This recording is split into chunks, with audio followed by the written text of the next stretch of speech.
The Pioneer was a scarred vessel now, its hull pitted from the Aethel escape, the metal weeping coolant from deep, untreated gouges, its systems running so hot the air on the bridge was thick and metallic, and its crew running on fumes that smelled of synthetic coffee and fear. The stars outside were no longer beautiful. They were distant, pinpricks of indifferent light against a blackness that felt less like a void and more like a heavy, suffocating blanket. Every vibration of the deck plates, every low hum of the engine, was a reminder of how fragile their position was, how truly alone they were. They were an atom of life in an ocean of cosmic hostility. Captain Elara Rivers sat in the command chair, her posture rigid, a woman carved from granite, her eyes scanning the console with a practiced, mechanical precision. She hadn't slept since they fled Aethel. She couldn't. Every time she closed her eyes, she saw Henderson's body tumbling, a lifeless doll against the starfield. She heard the silence of the Odyssey, a sudden, absolute vacuum of sound that had screamed louder into her memory than any catastrophic alarm. The metallic tang of fear and grief was a permanent fixture on her tongue. The crew was quiet, not the calm kind of quiet that follows a solved equation, but the brittle kind. The kind of silence that wasn't peace, but the tight, drawn string of a violin, ready to snap under the slightest pressure. They were all wounded, hiding their scars behind the professionalism of their stations, but the wounds were festering. Julie Hayes, the communications officer, broke the silence. Her hands were clasped so tightly, her knuckles were white against the obsidian finish of the comms panel. "Captain," she said, her voice barely above a whisper, choked with residual static, "I've intercepted something. It's highly encrypted, non-Federation, and you need to hear it." The simple act of speaking seemed to drain the last of her energy. Elara turned slowly, her muscles aching and protesting the movement. Julie's face was the color of fresh plasma, her eyes wide, haunted, and her hands trembled as she patched the transmission through the primary speakers. The filtered light of the console caught the sheen of sweat on her forehead. A voice filled the cabin, cold, clinical, and terrifyingly precise. It was synthesized, devoid of any human cadence or inflection, like a machine reading its prime directive. Target vector confirmed. Velocity delta, 85% light speed. Pursuer-class vessel deployed. Termination protocol initiated. No survivors permitted. Harvest Mandate 01. Harvest Mandate 01. The words hung in the air like an injected poison, chilling the already cold cabin. The phrase, "no survivors permitted," resonated with a primal, sickening certainty. Mark Hughes, the navigator, snapped out of his own exhausted stupor. He leaned forward, his face inches from his holographic tactical display. Pursuer class? That's not in any known Federation database. Not even the classified shadow logs. Julie nodded, pushing the words past a dry throat. "It's new. Faster than anything we've seen. The projected closure rate is aggressive. It's already closing the gap, Captain. They know exactly where we are, and their intent is unequivocal." Jason Hampton at the helm didn't react at all. He was a statue of despair, his eyes locked on the infinite, unblinking blackness ahead, staring at a place that only existed in his mind. Elara stood, moving with a controlled stiffness that masked the tremor in her hands. "Jason." No response. The silence from him was a fresh alarm. She stepped closer, placing her hand firmly on the back of his chair. "Jason, talk to me. Acknowledge your station." He turned slowly, his movement jerky and unnatural, like a poorly maintained automaton. His eyes were glassy, unfocused. "Henderson's alive." His voice was a flat, desperate declaration. "I saw him. He's in the engine room. He's calling on the auxiliary comms, Captain. He said we have to turn back. He said they took the children." Elara froze, the air seizing in her lungs. "Jason, Henderson is dead. You and I, we saw it happen. We were all witness to his sacrifice." Jason's voice cracked, rising in pitch, a siren of pure, irrational trauma. "No. He's calling for help. He's screaming, Captain. I hear his voice. He's saying it was my fault. It's all my fault. The ship shuddered violently. A single, deep, resonating thrum. Lights flickered, struggling against an unseen force. A low, penetrating hum filled the cabin, growing louder, deeper, vibrating in the very bones of the crew, like a colossal tuning fork being struck in the vacuum. The Pioneer's systems began to spasm. Screens glitched into a waterfall of nonsensical code. The temperature dropped precipitously, and the air felt thick and impossibly heavy, a suffocating blanket. The smell of ozone mixed sharply with the coppery scent of fear. Karen Hudson, the engineer, rushed onto the bridge from her station in the adjacent tactical bay, clutching a diagnostics tablet like a life raft. Her normally meticulous hair was disheveled, a streak of grease across her cheek. We're being hit with subspace interference, Captain. It's not just random static. It's targeted. It's a modulated carrier wave. Elara frowned, the pain in her head intensifying with every pulse of the hum. Targeted how, Karen? What is it trying to achieve? Karen's fingers danced across the screen, her movements betraying a frantic energy. The frequency is broadcasting directly on neural bandwidths. It's designed to trigger trauma responses. It's bypassing the ship's hull-dampening fields and syncing with the crew's brainwaves. It's not attacking the ship's hardware. It's attacking us. It's exploiting our guilt, our grief, our memories of Aethel. Suddenly, Jason Hampton jerked the helm controls with a maniacal strength, sending the Pioneer into a wild, sickening spin that threw the rest of the crew against their restraints. Alarms blared a cacophony of red light warnings. Elara lunged forward, her training overriding the shock, grabbing the manual override panel. Jason, what the hell are you doing? Drop the controls. He was sobbing now, great, racking sounds of pure anguish. He's alive. I saw him. He said we're going the wrong way, that we're leaving the children. Elara activated the override, locking out the helm and stabilizing the ship, the centrifugal force dissipating quickly. Jason slumped in his seat, shaking uncontrollably, his head bowed. Karen aimed a portable neural scanner at him. His brainwave patterns are spiking exponentially, Captain. The signal isn't just finding his guilt. It's amplifying it by orders of magnitude. Julie clutched her head, her eyes squeezed shut, a low moan escaping her lips. I'm hearing voices, so many voices, from the harvest. They're not just screaming. They're laughing. They know I couldn't save them. They know everything. A single crystalline tear tracked a path through the grime on her cheek. Elara spun toward Karen, her voice a whip-crack of urgency. How do we stop it? Isolate the frequency. Karen's hesitation was a fresh stab of fear. I can't filter it fast enough. But the signal is being funneled through the main long-range sensor array. It's acting like an enormous, highly sensitive antenna. If we shut down the sensor array, we break the focus of the attack. But if we do that, we fly blind. We lose all long-range tactical and navigational awareness. The pursuer's voice returned to the cabin speakers, now much closer. Its tone a sneering, implied promise of pain. Prey trajectory degrading. Internal coherence destabilized. Anticipating full systems failure in 4 minutes. Harvest imminent.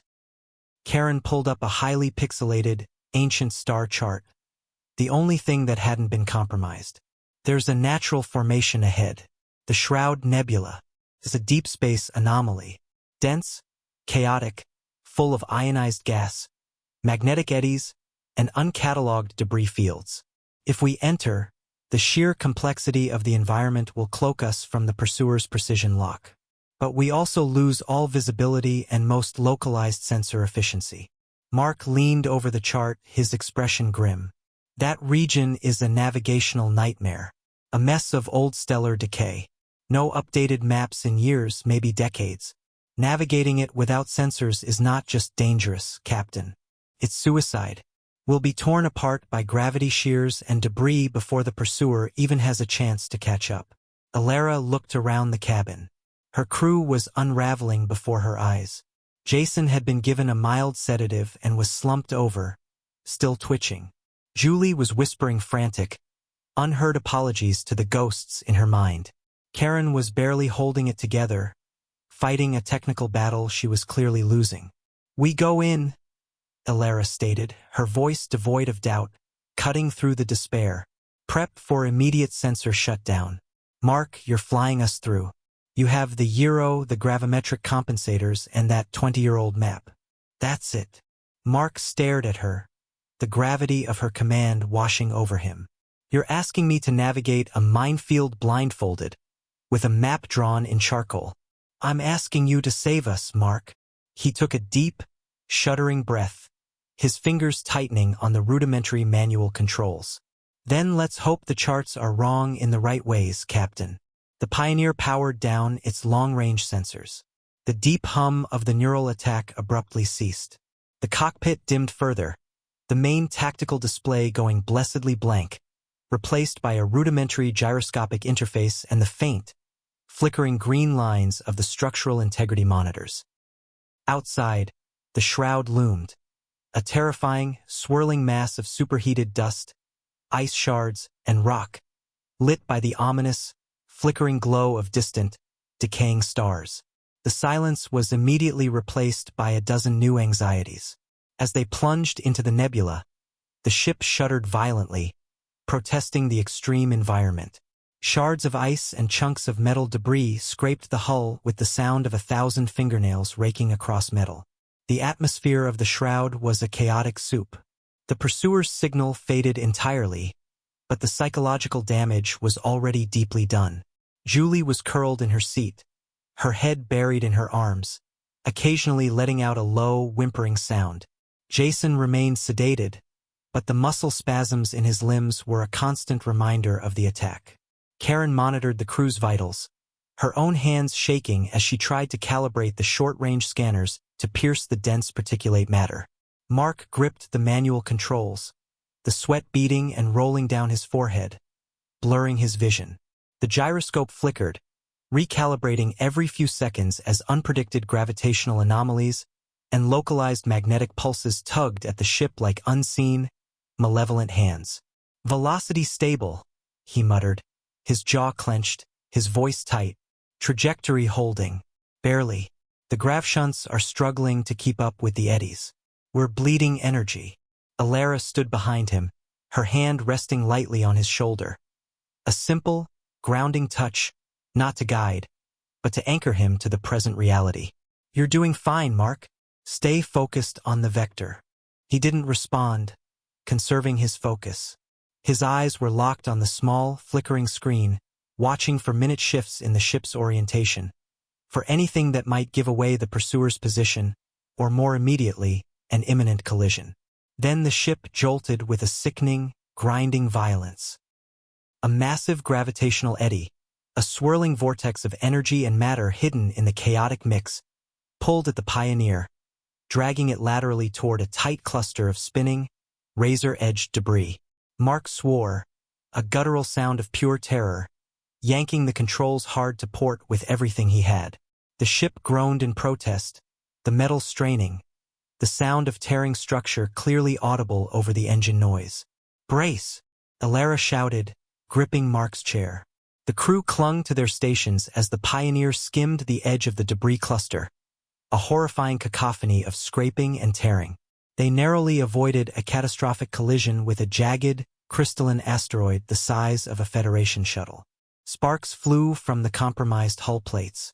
The cabin lights flickered into near darkness, the emergency batteries barely holding. Then another distinct jolt. This one was sharp, percussive, and entirely artificial. It wasn't the Shroud.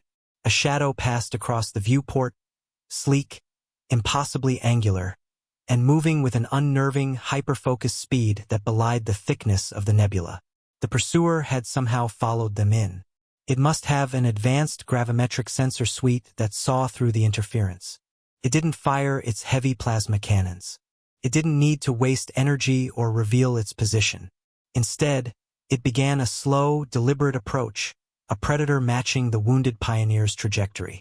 Its presence was an act of pure, suffocating psychological warfare, a certainty of destruction that felt heavier than any gravity well.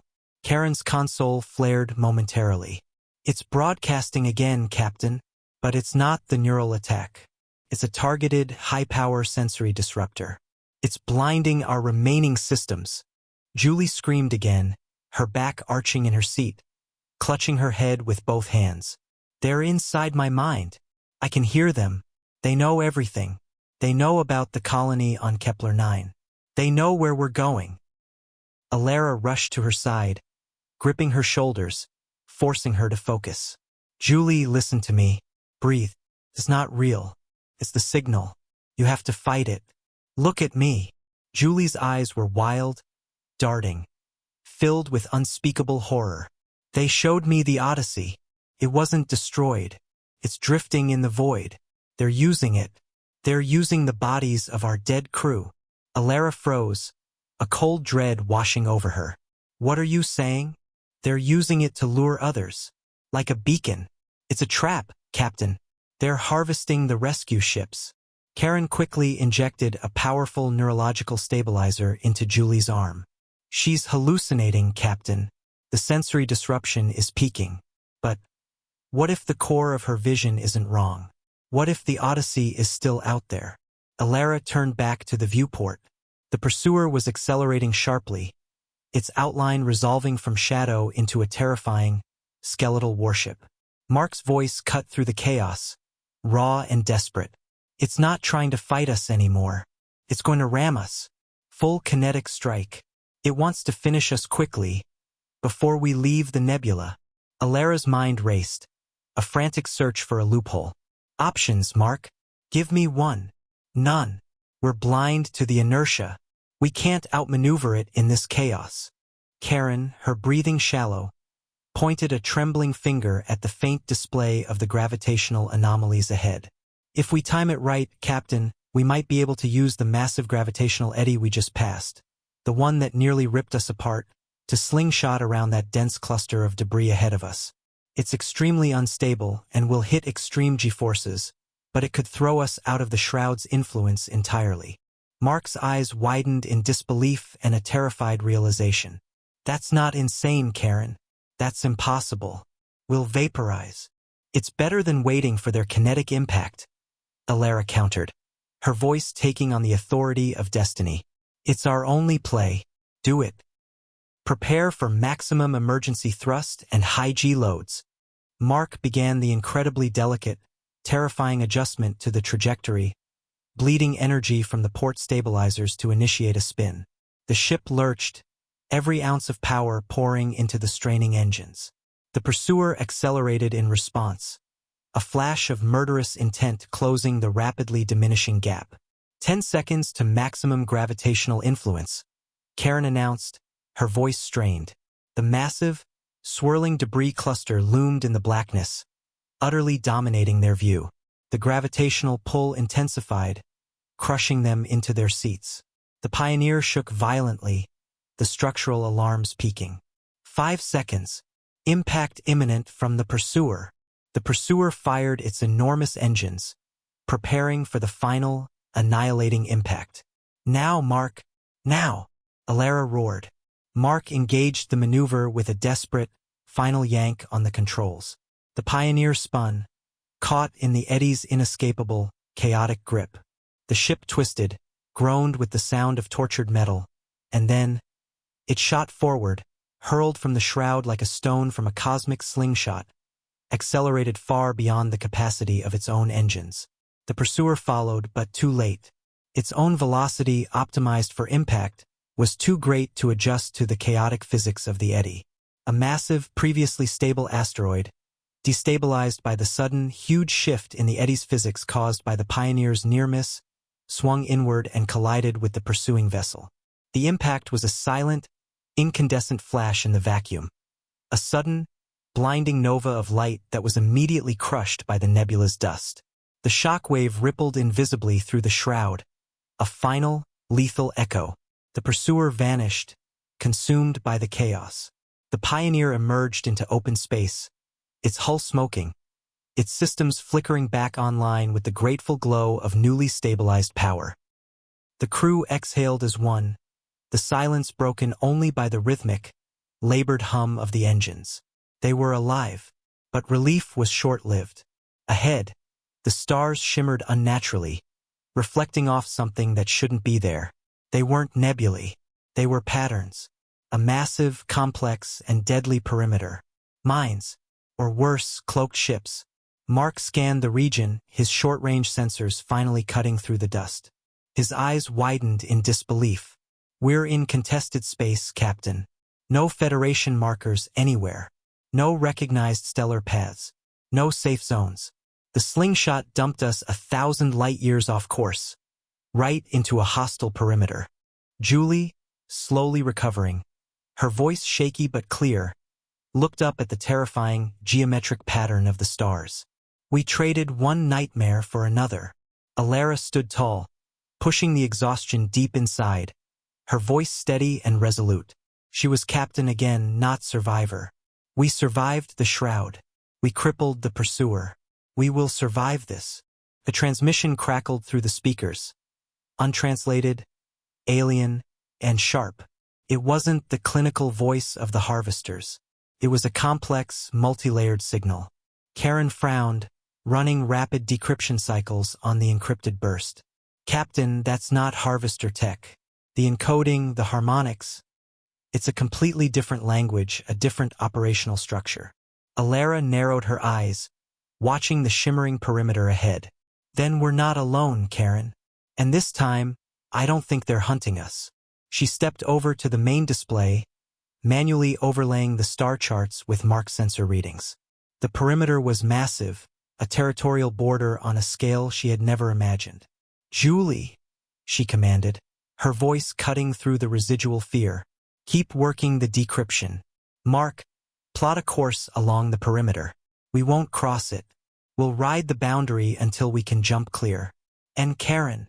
Karen looked up, waiting. "Start prepping a hail. Let's see who built this wall. And let's hope they shoot on sight, because I don't have the energy for another polite conversation." The Pioneer limped along the edge of the alien perimeter, its course dictated not by destination, but by sheer survival. The hull groaned, the metallic scent of burnt wiring mixing with the recycled air. Outside, the geometry of the surrounding stars felt fundamentally wrong. They were caught in the shadow of a colossal, unseen structure. A silent, hostile wall that stretched across their sector of space. Captain Elara Rivers watched the main display, which showed the boundary as a shimmering, near-invisible field of gravitational anomalies and energy signatures. It wasn't a static fence. It was a dynamic territorial membrane, constantly flexing and reacting to their presence. "Mark, what are the chances of simply transiting a jump across this perimeter?"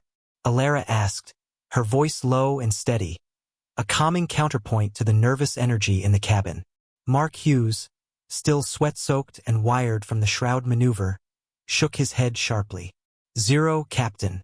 The gravitational shear alone would tear us apart on entry. It's creating a localized space-time distortion field. Any ship hitting that would be reduced to its component atoms before the jump drive even spooled up. It's a statement. Keep out. Written in the language of physics." Karen Hudson was bent over the comm station, her technical focus a visible anchor in the chaos. "I'm running the full decryption suite on that transmission, but it's like nothing we've ever cataloged. It's not a language based on phonemes or logic gates. It's musical, a complex pattern of harmonic frequencies and subspace resonance. It's less a warning, and more an assertion of dominion." Julie Hayes, recovered slightly with the stabilizer, was monitoring the long-range scans. Her fingers tapped nervously on the console. "The harvester signal is gone, Captain. The pursuer, it's not even a blip. We lost it, but we gained this." She gestured at the boundary.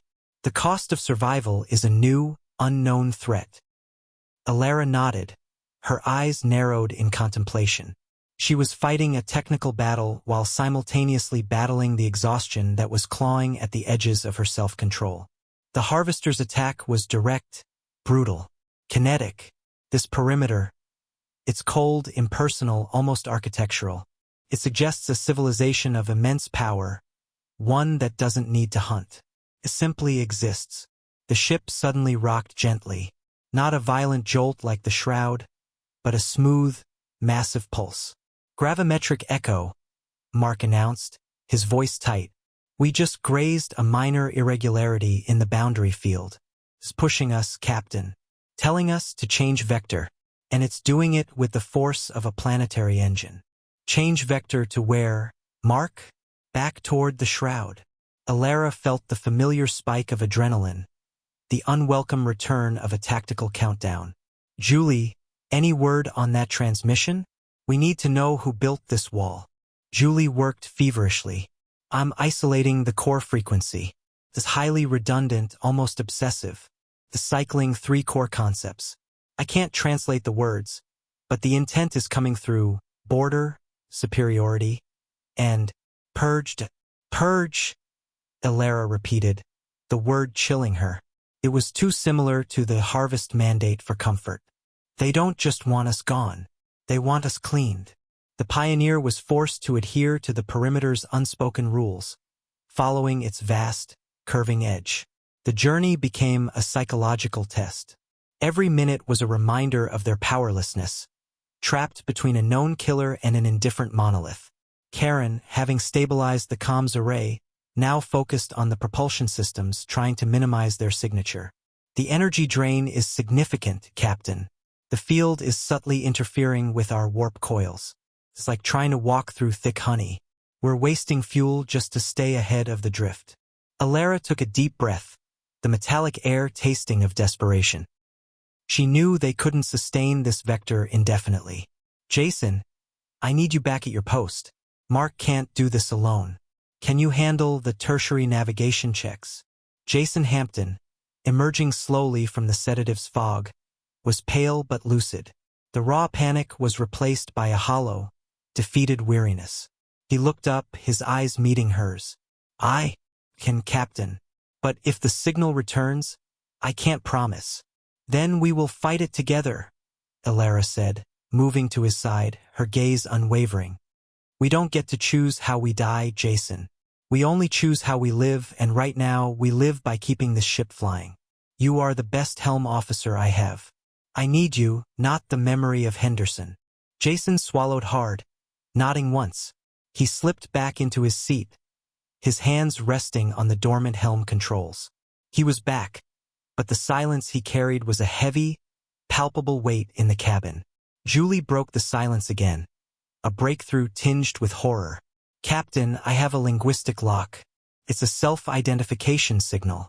They call themselves the Cthar, and they are not pleased with our presence. The display flickered, and a new, detailed tactical projection appeared, not from the Pioneer's sensors, but from the perimeter itself. It was a projection of the Pioneer's geometry, overlaid with dozens of complex, interlocking calculations. A direct, unsolicited download of data. Mark gasped, pointing.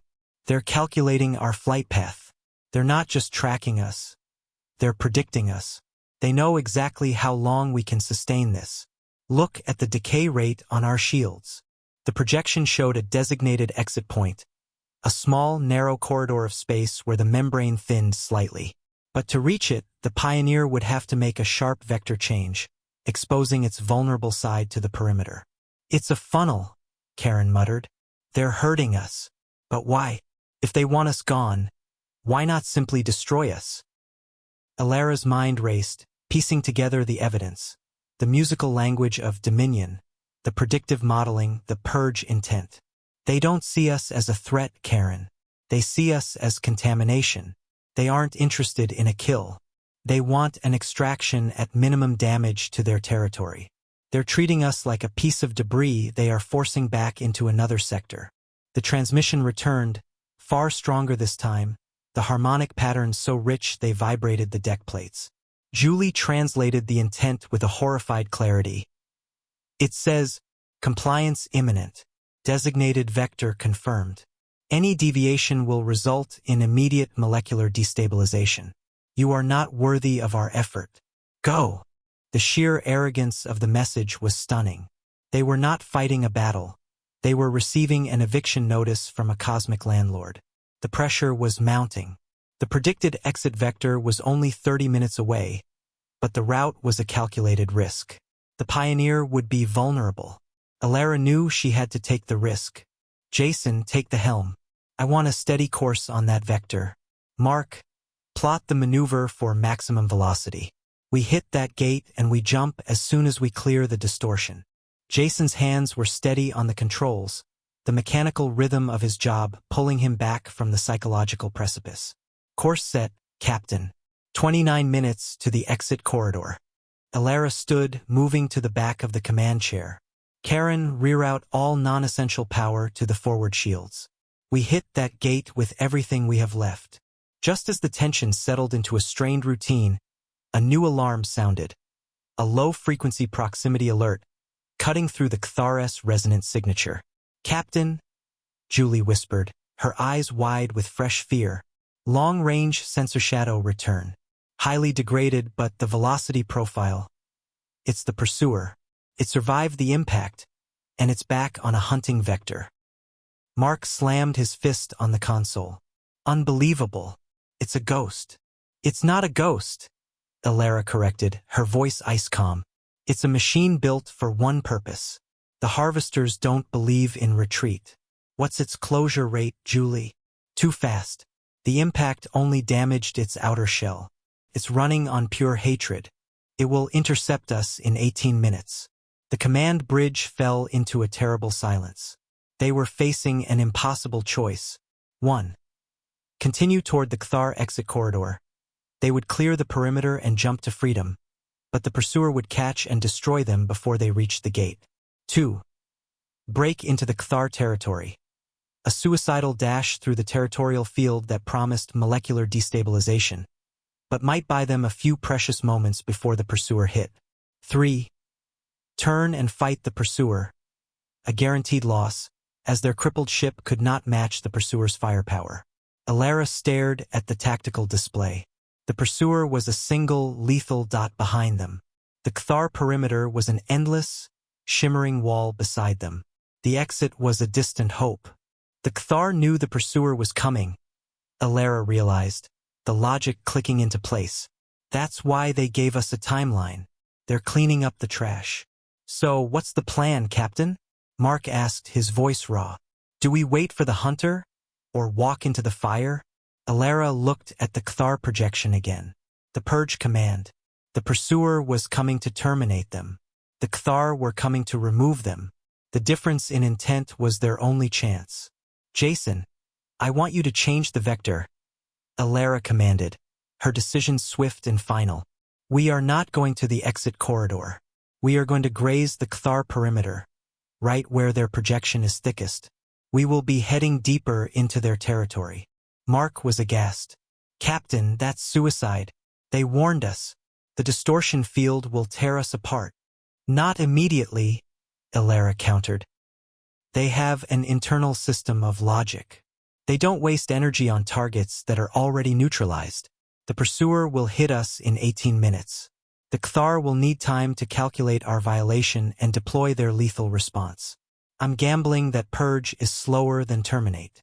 Karen caught the frantic logic. We're using the Cthar as a shield. We cross the boundary.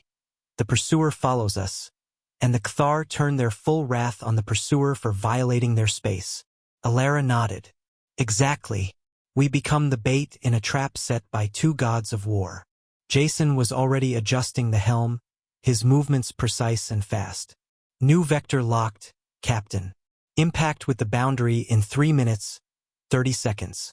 The pursuer was now a rapidly growing sensor shadow, its kinetic signature registering like a massive, pounding heart. Julie, you are going to send a message to the Cthar, Elara ordered. We need to break their cycle of logic. Send them the only thing we have that they haven't seen yet, the harvest mandate. Julie's hands hesitated over the console. The harvester transmission? But it's meaningless to them. It's not meaningless, Elara insisted. It's a declaration of a third party. Their entire premise is that they are the superior power, the only power that matters. We're going to introduce chaos. Package the raw audio of termination protocol initiated with a burst of our Federation distress signal. Show them that something else is hunting within their walls. Julie executed the command with trembling speed. A rapid, chaotic burst of data, the human scream of an SOS interwoven with the cold, alien menace of the harvesters, was fired toward the Cthar boundary. The immediate reaction was terrifying. The gravitational field around the Pioneer intensified with savage force, crushing the ship deeper into its harnesses. 2 minutes to boundary contact, Mark yelled. Hull stress is spiking.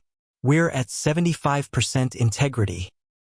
The pursuer was now close enough for optical sensors to pick up its fragmented profile, a dark, angular shape of pure, relentless destruction. The Cthar are responding. Karen screamed over the alarms. Massive energy spike along the boundary. They're not targeting us. They're reinforcing the wall. Elara felt a grim sense of satisfaction. They were reacting to the threat to their sovereignty. Jason, brace for impact. Maximum power to the structural integrity fields. Mark, prepare an immediate, non-warp escape vector after the breach. We won't linger. 1 minute. The deck plates vibrated with the immense power radiating from the perimeter.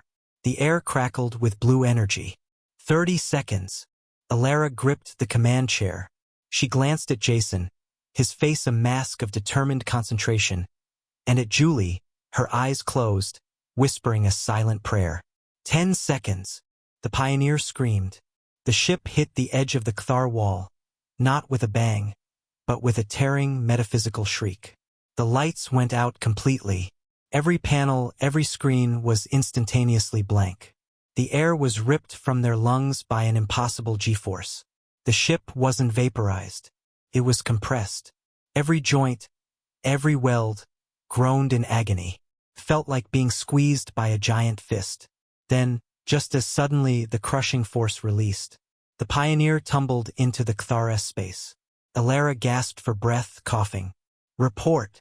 Status. Karen's voice was shaky but focused. Systems dark. Internal lights only. The perimeter shockwave fried everything external. Captain. We are completely blind and deaf. But we are inside, Elara stated, a savage triumph in her tone. Mark, emergency life support power to the main sensors. Give me 1 second of visibility. Mark worked with desperate speed. The main tactical screen flickered, briefly displaying a chaotic, beautiful, and utterly hostile new starfield. In that 1 second, they saw it.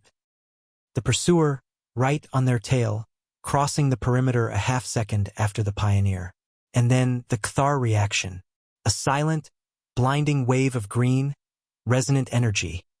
The purge emanated from the boundary wall.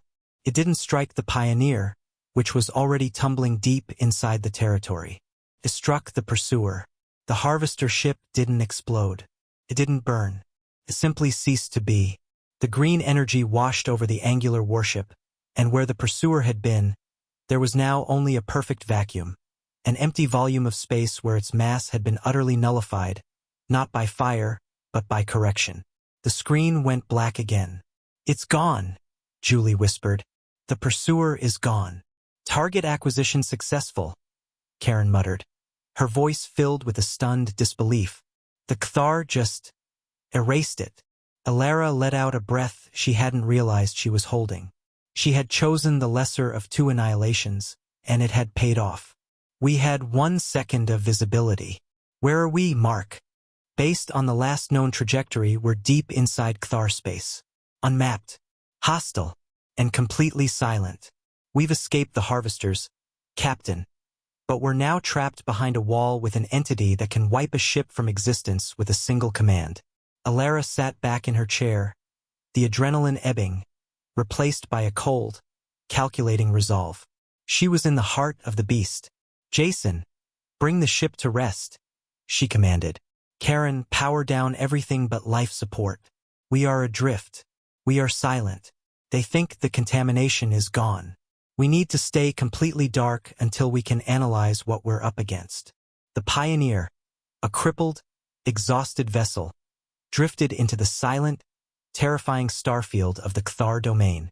They were refugees in the Forbidden Lands. The stars here were brighter, cleaner, reflecting the sense of sterile, arrogant order of the Kthar. It was a beautiful, murderous cage. Elara looked out at the silent stars. They had survived 2 extinction-level events in 2 hours. But survival here wasn't about fighting. It was about hiding. The harvest was a ravenous beast. The Kthar was a god of order. And the pioneer was now a speck of dirt on a meticulously clean floor. "Julie," Elara said softly, her voice carrying the full weight of their new reality. "Start decrypting the purge energy signature. We need to know how they work. We need to find the hole in their logic. Because this time we don't have a ship to chase. We have a civilization to outsmart." The pioneer was dead in the water, a ghost ship drifting deep within the forbidden territory of the Kthar. The residual kinetic energy from the boundary breach sent it tumbling slowly, a wounded metal carcass spinning through a starfield of terrifying, silent order. Captain Elara Rivers was on her feet, steadying herself against the command chair, her face grim. They had survived, but survival had delivered them into a cage far more elegant and lethal than the Harvester's hunting grounds. "Report, Karen. Full status on the purge strike zone," Elara commanded, her voice low and tight. Karen Hudson, her hands finally resting on a functioning internal sensor panel, shook her head, unable to hide the terror in her eyes. "It's impossible, Captain. The pursuer isn't debris. It's not plasma. Our sensors register a perfect, localized null field. It was completely erased from the space-time continuum. The Kthar didn't destroy the ship. They simply canceled its existence.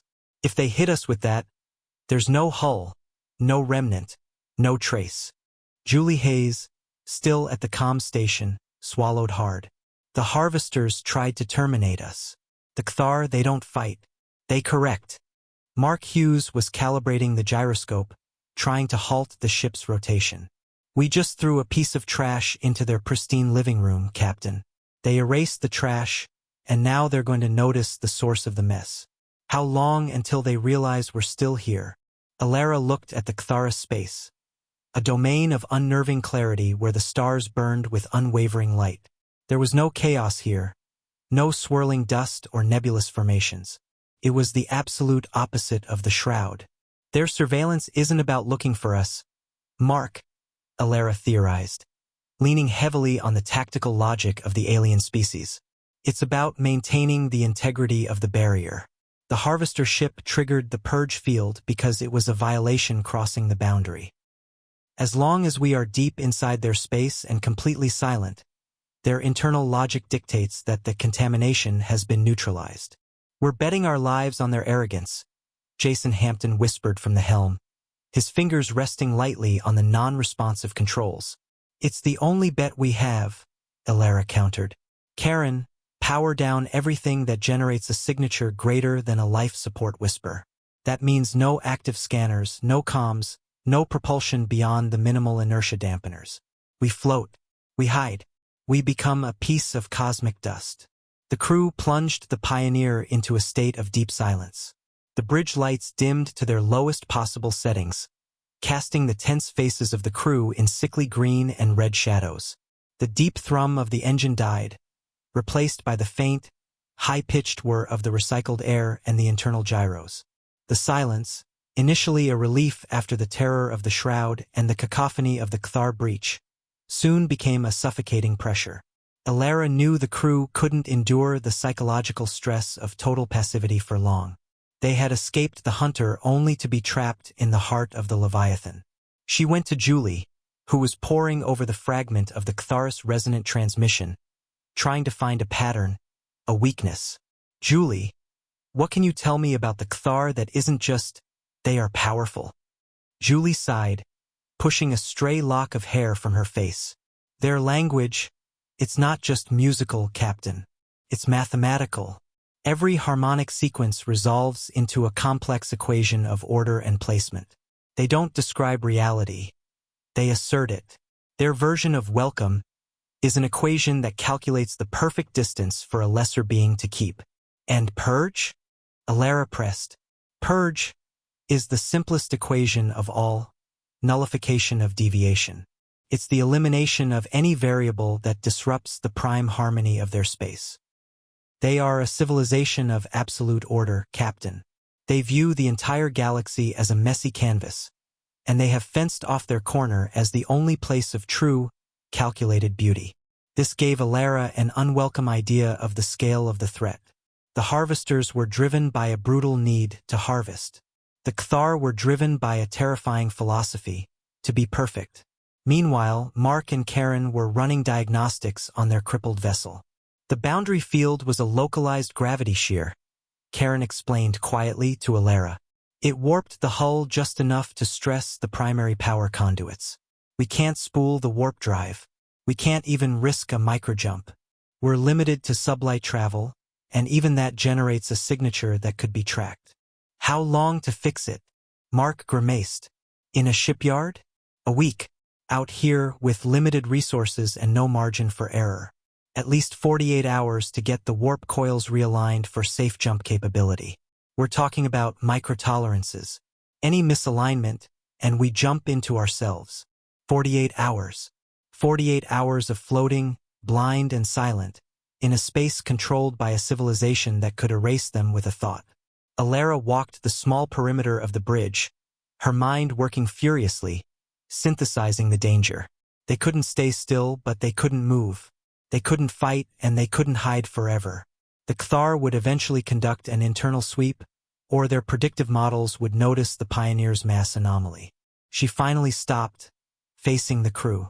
The fear on their faces was palpable, but beneath it was a desperate readiness to act. We have 48 hours before we can jump.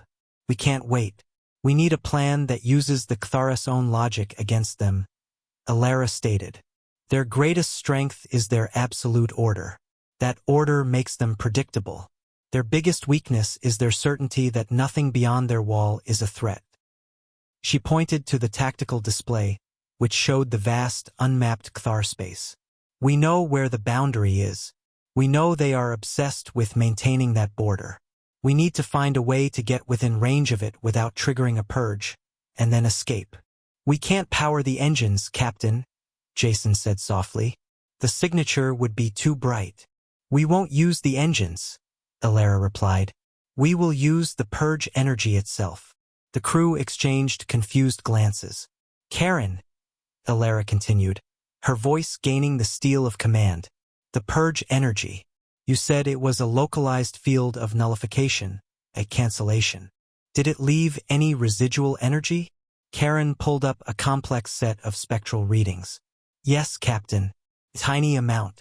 A kind of antimatter vacuum where the pursuer used to be. The Cthar are efficient. They clear the space, but that sudden void needs to be filled by ambient energy. Mark, how long until our inertia carries us past the site of the purge? Mark calculated quickly. At our current drift rate, we should pass within a kilometer of the null field in approximately 4 hours. Elara's eyes fixed on the empty space where the harvester ship had died. Here is the plan. We are going to fire a single concentrated burst of our gravimetric stabilizers directly into that antimatter vacuum left by the purge. It will be a tiny, focused energy spike, but in that null field, it will cause an immediate, highly localized gravitational disruption. Karen understood first, her eyes widening. A micro-singularity. It would collapse the ambient spacetime around the void, but only for a fraction of a second. Exactly, Elara affirmed. A sudden artificial gravity well. Mark, you will use that temporary well to slingshot us. No engines. We use the Cthara's own correction as our propulsion. The plan was insane, a high-stakes game of pool using spacetime anomalies as the cue ball. But it was elegant, and more importantly, it was silent. The slingshot will fire us far, Captain, but where will we land? Mark asked, gripping his hands.